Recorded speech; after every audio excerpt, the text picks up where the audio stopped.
Usapan ng dalawang mayabang. Sabi ni Pedro, ang galing ng aso ko. Tuwing umaga, dala niya ang dyaryo sa akin. Sagot naman ni Juan, alam ko. Gulat na sagot ni Pedro, ha? Paano mo nalaman? Sagot naman ni Juan, ikinukwento sa akin ng alaga kong aso. Tanong ng teacher, Juan, i-English mo nga ito. Sagot naman ni Juan, what ma'am? Saad ng teacher, ang uwak ay hinang-hinang naglakad. Sagot naman ni Juan, the wak-wak-wik-wik-wuk-wuk. Si Juan at si Pedro ay magkaibigang matalik. Sabi ni Juan, tanungin mo ako ng English, sasagutin kita ng Spanish. Tanong ni Pedro, what is more important? Heart or mind?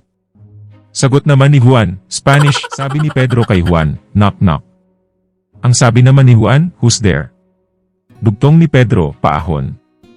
Sagot naman ni Juan, paahon who? Kumanta si Pedro, sa ilalim ng puting ilaw, sa ilalim ng buwan.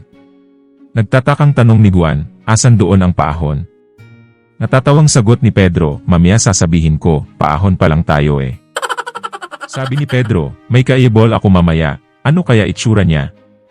Kasi sabi niya, may hawig siyang celebrity. Siya daw ang palayaw niya.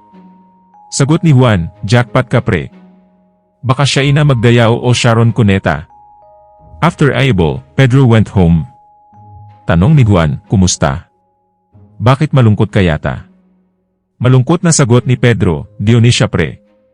Dionisia, sabi ni Juan, kumusta ang assignment? Sagot naman ni Pedro, masama. Wala akong nasagutan. Blank paper ang ipinasa ko. Gulat na sagot ni Juan, nako, ako rin. Paano yan? Baka isipin nila, nagkopyahan tayo. Sabi ni Pedro, ang tapang talaga ni Paing.